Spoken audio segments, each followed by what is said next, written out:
Hello students, कहिए कैसे हैं आप। आज इस वीडियो में हम class 10th half yearly exam science का सैम्पल पेपर डिस्कस करेंगे। आपका वैसे ये जो हाफ ईयरली एग्ज़ाम होगा, अर्धवार्षिक पेपर होगा, ये 30 नंबर का है, यानी 30 मार्क्स का होगा। लेकिन मैंने जो पेपर सेट किया वो 40 मार्क्स के अकॉर्डिंग किया है, ताकि हम कुछ एक्स्ट्रा क्वेश्चन को इसमें शामिल कर सकें। सैम्पल पेपर को मैंने 4 सेक्शन में डिवाइड किया है। फर्स्ट सेक्शन 1 मार्क क्वेश्चन का है। इसमें क्वेश्चन नंबर 1 मैं आपको बताती हूँ। ऑप्शन मैंने नहीं दिए हैं, आप इसमें ऑप्शन के साथ करें या वैसे प्रैक्टिस कीजिए। पहला क्वेश्चन मैंने डाला है कि अक्षार अम्ल के साथ कैसे विक्रिया करते हैं, या फिर अक्षार लिटमस पेपर के साथ कैसे विक्रिया करते हैं, या अम्ल लिटमस पेपर के साथ कैसे विक्रिया करते हैं। इन तीनों में से आपको एक क्वेश्चन पेपर में ज़रूर मिल सकता है। सेकेंड क्वेश्चन मैंने डाला है, इंद्रधनुष में लाल रंग सबसे ऊपर क्यों होता है। ये लाल रंग के ऊपर आपको कई क्वेश्चन मिलेंगे कि इंद्रधनुष में लाल रंग सबसे ऊपर क्यों होता है, या खतरे के निशान लाल रंग के क्यों बनाए जाते हैं।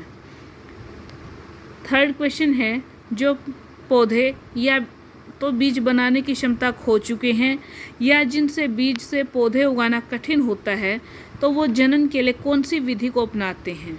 आपको इसमें बताना है कि जो बीज से नहीं उगाए जा सकते पौधे या उगाना कठिन होता है, तो उनको हम किस विधि के द्वारा दूसरे पौधे तैयार कर सकते हैं। उनके जनन की विधि का आपको नाम बताना है। फोर्थ क्वेश्चन है, वाहनों में पीछे का दृश्य देखने के लिए किस दर्पण का उपयोग होता है। आपको ये एक दर्पण का उपयोग ज़रूर आ सकता है पेपर में कि पीछे का दृश्य देखने के लिए किस दर्पण का उपयोग होगा, या वाहनों में जो अग्रदीप होते हैं उनमें किस दर्पण का उपयोग होता है। या फिर डॉक्टर जो होते हैं वो दांतों के डॉक्टर, वो आपके दांत के चेकअप के समय किस प्रकार के दर्पण का उपयोग करते हैं। इन तीन में से आपको एक क्वेश्चन मिल सकता है। या फिर हम इसमें जो सौर भट्ठी होते हैं उसमें हम किस प्रकार के दर्पण का उपयोग करते हैं।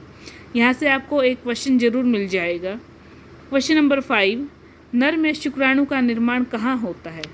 मतलब नर में किस जनन अंग में शुक्राणु का निर्माण होता है। जो जनन कोशिका है नर में शुक्राणु, उसका निर्माण कहाँ होता है, या वहीं पर क्यों बनता है यह शुक्राणु। ये क्वेश्चन इम्पोर्टेंट है। क्वेश्चन नंबर 6, पुरानी बातों को, रास्तों को, या जो आपसे पहले मिल चुके, या कोई आवाज़ जो आपको आवाज़ दे लेकिन आपको दिखाई ना दे, लेकिन आपको पहचान में आ जाएगा कि आवाज़ किसकी है। आपको अपने पहले की पढ़ी हुई बातें, यानी कि जैसे आपने नर्सरी में ABCD वगैरह सीखी थी लेकिन अब तक याद हैं। मस्तिष्क का एक भाग होता है जो ऐसे मेमोरी फोल्डर को रखता है, यानी कि याददाश्त का एक केंद्र होता है। तो मस्तिष्क के उस भाग का नाम बताइए।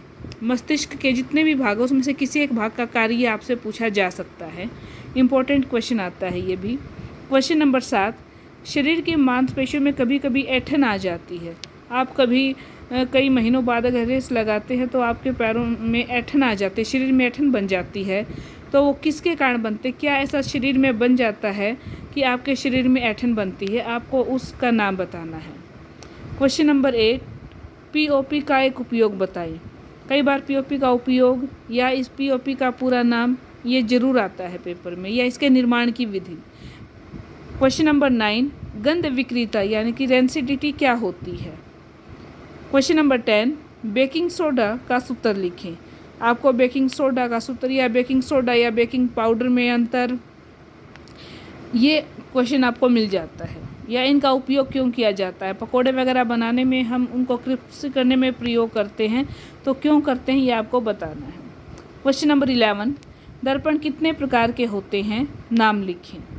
तो यहाँ पर आपको 11 क्वेश्चन मैंने दिए हैं, साथ के साथ 1-2 एक्स्ट्रा ही बताया है कि क्वेश्चन को मोल्ड करके कैसे आ जाता है। आपको ये एक नंबर के क्वेश्चन अच्छे से तैयार करने हैं। इस टाइप से भी इसके आसपास का या इसके जैसा आप कोई भी जो क्वेश्चन आए उसको आप सॉल्व करके ज़रूर देखना, याद ज़रूर करना। Section B 2 marks question. 12th question मैंने डाला है इसमें, C6H12O6 की ऑक्सीजन के साथ अभिक्रिया क्या होगी जीवों में। पायरुवेट में जब ये C6H12O6 यानी कि ग्लूकोज का विखंडन कैसे होता है। इसके 3 मोड हैं, कोई भी एक मोड आ जाए या तीनों मोड पूछे जा सकते हैं। इसके साथ मैंने एक क्वेश्चन और दिया है आपको कि ये जो आपको समीकरण दे रखी है इसमें अभी कारक और उत्पाद आपको नाम लिखने हैं और इस रिएक्शन को कंप्लीट करना है। क्वेश्चन नंबर 13, मानव में मूत्र निर्माण विधि का संक्षिप्त वर्णन कीजिए। यह नेफ्रॉन का स्ट्रक्चर भी आ जाता है कई बार, विकाणु की रचना। साथ में मानव में दोहरा परिसंचरण तंत्र, मूत्र निर्माण, ये मोस्ट इम्पोर्टेंट क्वेश्चन बनते हैं इस लेसन से। तो इसको एक बार आप स्क्रीनशॉट लेकर या नोट करके आप इसको ज़रूर इनके चित्र बनाने की भी प्रैक्टिस कीजिए।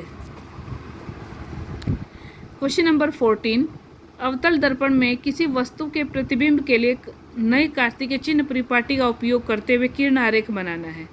आपको ये दर्पण में या लेंस में कोई भी आरेख आपको आ जाएंगे, इन सब की आपको प्रैक्टिस करनी है। जैसे मैंने इसमें आपको दिया है अवतल दर्पण के लिए कि जब वस्तु C से परे हो, यानी कि वक्रता केंद्र से परे हो। दूसरा मैंने दिया है जब वस्तु F पर हो।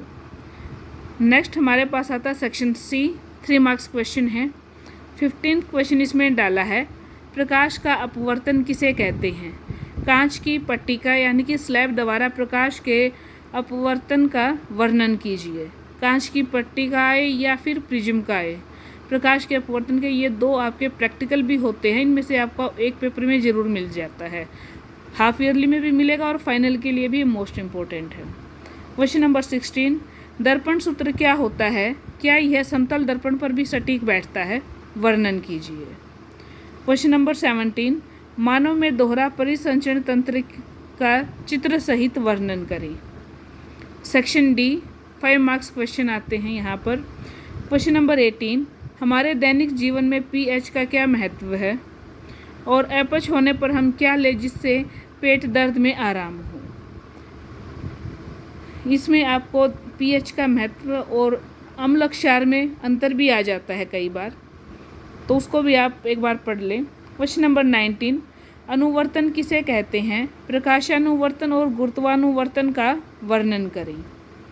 क्वेश्चन नंबर 20, एक अवतल दर्पण की फोकस दूरी 20 सेंटीमीटर है और कोई वस्तु जिसकी ऊंचाई 5 सेंटीमीटर है दर्पण से कितनी दूरी पर रखें कि प्रतिबिंब 30 सेंटीमीटर की दूरी पर बने। आपको दर्पण सूत्र का उपयोग करके इस न्यूमेरिकल को सोल्व करना है। दर्पण सूत्र या लेंस सूत्र से एक न्यूमेरिकल आपको ज़रूर मिल जाएगा पेपर में। इसके साथ मैंने एक्स्ट्रा क्वेश्चन दिया है, रेडॉक्स विक्रियाएं क्या होती हैं उसका वर्णन करें, यानी कि आपको उपचयन और अपचयन बताना है। इसके साथ मैंने दूसरा पार्ट दिया है कि टूटी हड्डियों को जोड़ने के लिए डॉक्टर किस रसायन का उपयोग करते हैं। जब हड्डी टूट जाती है तो डॉक्टर एक लेप करते हैं जो सफ़ेद सा पाउडर होता है, वो आपको उसका नाम, उसका फॉर्मूला और वो बनता कैसे है इसका वर्णन करना है। इसके साथ ही आप एक क्वेश्चन यहाँ पर और ज़रूर ऐड कर लें, विकाणु की रचना यानी कि नेफ्रॉन। उसके साथ आपको जो महत्वपूर्ण रसायन दे रखे हैं जैसे बेकिंग सोडा, POP, तो आपको इनमें से एक ज़रूर मिल जाता है पेपर में, वो भी आप अच्छे से याद करें।